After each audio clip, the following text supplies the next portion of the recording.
नमस्कार मंडळी, आज आपण बाजरीपासून बाजरी पिझ्झा किंवा भाकरी पिझ्झा बनवणार आहोत. आणि हा पिझ्झा अतिशय पौष्टिक लागतो आणि याच्यामध्ये खूप आपण प्रोटीनचा वापर केलेला आहे. तर चला आपण लगेच कृतीला सुरुवात करूया. बाजरी पिझ्झा बनवण्यासाठी 2 चमचे दही, नाचणीचं पीठ अर्धा कप, चवीपुरतं मीठ, 1 कप बाजरीचे पीठ, पाव कप तेल आणि अर्धा कप शेवग्याची बारीक कापलेली पानं. शेवग्याची पानं म्हणजे अतिशय पौष्टिक आणि खूप काही यामध्ये गुणधर्म आहेत.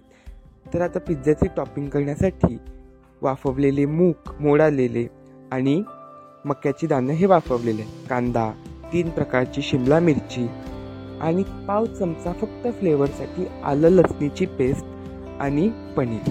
सॉससाठी खजूर आणि टॅमॅटो आपण कापलेले आहेत आणि त्याच्या बिया काढलेल्या आहेत आणि खजूरचं देखील तेच केलेलं आहे. लाल तिखट आणि काली मिरी. तर चला आपण कृतीला लगेच सुरुवात करूया. हा पौष्टिक पिझ्झा बनवण्यासाठी मी इथे 1 कप बाजरी घातलेली आहे. आता आपण सर्वप्रथम बेस बनवूया. 1 कप बाजरी, अर्धा कप नाचणीचे पीठ,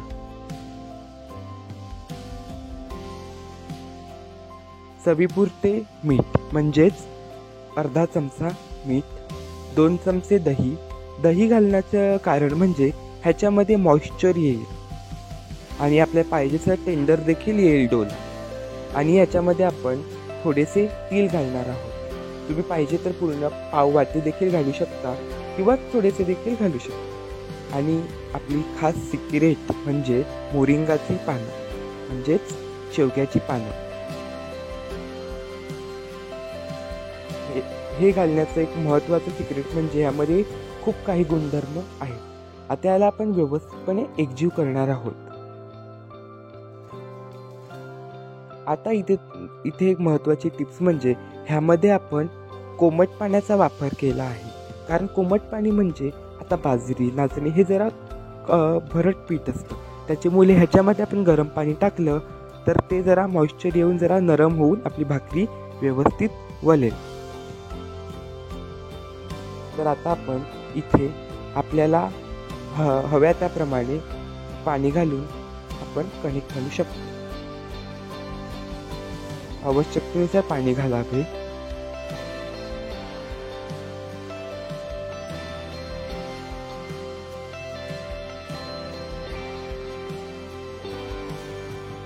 माझा डो जवळपास 5 मिनिटं मळल्यानंतर तयार झालेला आहे. पाहू शकता.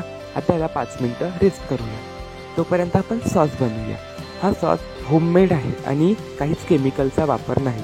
तर इथे कढईमध्ये आपण खाली पाणी आणि वरती जाळी ठेवलेली आहे. टॅमॅटो आणि खजूरच्या बिया वाफवून घ्यायच्या आहेत. आणि हा सॉस देखील पौष्टिक आहे कारण ह्यामध्ये टमॅटो आणि खजूर आहे. कारण आपण कुठलाही सॉस किंवा विकतची प्रिझर्वेटिव्ह जे असतं त्याचा आपण वापर केलेला नाही.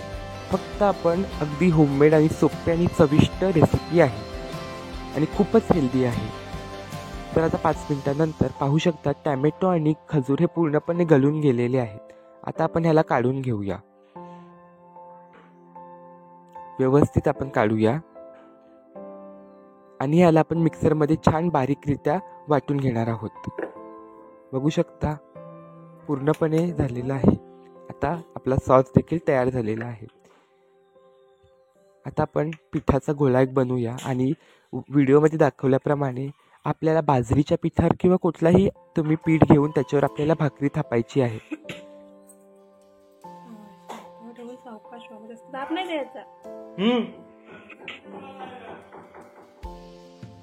कोणता भाकरी थापून व्यवस्थित घ्यायची आहे आपल्याला. आणि इथेच मी तुम्हाला सांगतो की तुम्ही पीठच वापरा किंवा तुम्हाला पाण्यावर जरी येत असेल तरी तुम्ही पाण्यावर देखील वळू शकता. पण पीठ हे सोयीस्कर जातं कारण पाण्यावर व्यवस्थितरित्या येतच असेल तरच ती व्यवस्थित होते, नाहीतर ती चिपकते. त्यामुळे पिठाचा वापर नक्की करा. इथे मी व्यवस्थित भाकरी झालेली आहे. आपण ह्याला भाकरी पिझ्झा देखील म्हणू शकतो किंवा बाजरी पिझ्झा देखील म्हणू शकतो. काहीही आपण याला नाव देऊ शकतो. पण मी इथे बाजरी पिझ्झाच म्हणेन कारण हा बाजरीपासूनच मुख्यतः बनलेला आहे. घेऊ का लगेच ड्रेसिंग करायला? व्यवस्थित थापून घ्यायची आहे आपण. आणि इथे तुम्हाला एक मी सिक्रेट सांगेन, जेणेकरून हा आपला जो पिझ्झाचा बेस आहे हा कच्चा नाही राहणार. अनेकांच्या मनात शंका आहे की हा पिझ्झाचा बेस कच्चाच असतो, पण मी तुम्हाला ट्रिक देईन. आता माझी भाकरी थापून झालेली आहे. आता मी याला गरम तव्यावर टाकेल आणि तवा लगेच बंद करेल. आता हा तो सिक्रेट म्हणजे जेणेकरून आपला जेणेकरून आपला बेस जो आहे तो कच्चा राहणार नाही आणि व्यवस्थित शिजेल. आता काटे मारून घेऊया, हे खूप महत्त्वाचं आहे. आता आपण बनवलेला सॉस घालूया. ह्याच्यामध्ये मी काली मिरी पूड, मीठ आणि लाल तिखट घालून जरा तेलावर किंवा तुपावर असं मारलेलं आहे. आता आपला 5 मिनटं फक्त, मग आपला हा सॉस रेडी होतो खाण्यासाठी. हा सॉस 2 महिने फ्रीजमध्ये राहतो. आता आपण वरून चीज घालूया. मी इथे तुम्हाला सांगतो, पिझ्झामध्ये चीज घालताना अजिबात कंजूसी करू नये, कारण चीज देखील हे पौष्टिक असतं. आता आपण ह्याच्यामध्ये शिमला मिरचीचे तुकडे घालूया. आपल्या इकडे ज्या घरात भाज्या असतील त्या देखील तुम्ही वापरू शकता, किंवा चिकन पिझ्झा देखील बनवू शकता. फक्त चिकन छोटे छोटे तुकडे करून त्याला मीठ मसाल्यासोबत जरा टॉस करून ह्याच्यावर लावू शकता. हे देखील खायला खूप छान लागतं. आता डॉमिनोज, पिझ्झा हटमध्ये एवढा पौष्टिक पिझ्झा मिळेल का बरं आपल्याला? आपण हा विचार केला की डॉमिनोजमध्ये फक्त मैदा असतो, हे असतो. ते कसं हायजेनिक असतं आपल्याला खाणं. हे आपलं अतिशय घरगुती सोप्या पद्धतीने बनवल्याने खूप प्रोटीन आहे. मोरिंगाचीच पानं आहेत, बाजरी आहे. तुम्ही विचार करा किती हेल्दी असेल हे. ह्याच्यामध्ये आपण काही भाज्या घातल्या, पनीर देखील खूप हेल्दी असतो. आणि मी काय तुम्हाला म्हणतो, लहान मुलं जी भाज्या खात नाही ना, त्या भाज्या याच्यात अवश्य घाला, खूप खातील ते भाज्या. मी सर्व इथे भाज्या लावून घेतलेल्या आहेत. थोड्या भाज्या जास्तीच्या लावून घेतो, कारण ह्यामध्ये जास्त भाज्या टाकल्या तरी सर्वजण आवडीने खातात. जर आपण एखादी भाजी बनवली तर कमी खातील, पण हे बनवले तर जास्त खातील.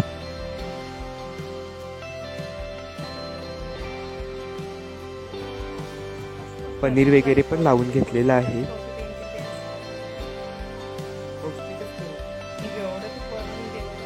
माझे घरचे वाट बघत आहेत कधी पिझ्झा होतील आणि ते खातील. सर्वजण व्हिडिओच्या मागेच आहेत. सगळी म्हणतात कधी पिझ्झा बनवू आणि कधी खाऊ आम्ही. मी त्याला म्हणालो होईल पहिला प्रेक्षकांना, मग तुम्हाला. तर आता इथे मी टॉपिंग सगळी सजवलेली आहे. आता ह्याच्यावरती मी चीज घालणार आहे. खूप चीज घाला.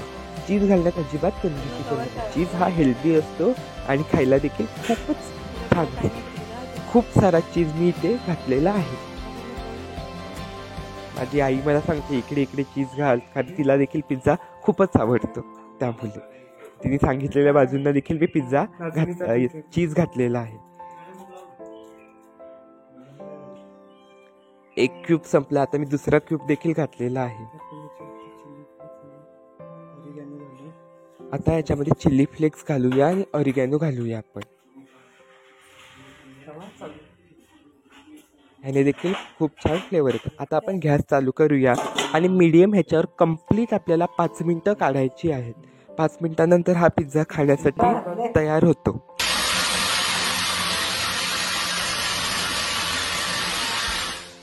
पाच मिनिटानंतर पाहू शकता पिझ्झा आपला रेडी झालेला आहे.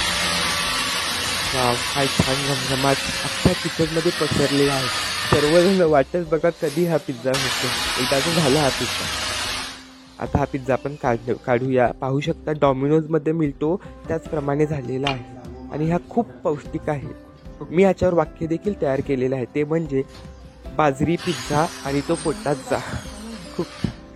आता आपण इथे पिझ्झा बघू शकता. अजिबात बेस कच्चा नाही की काहीच नाही. खूप छान पिझ्झा झालेला आहे आणि हा खूपच पौष्टिक पिझ्झा आपण तयार केलेला आहे.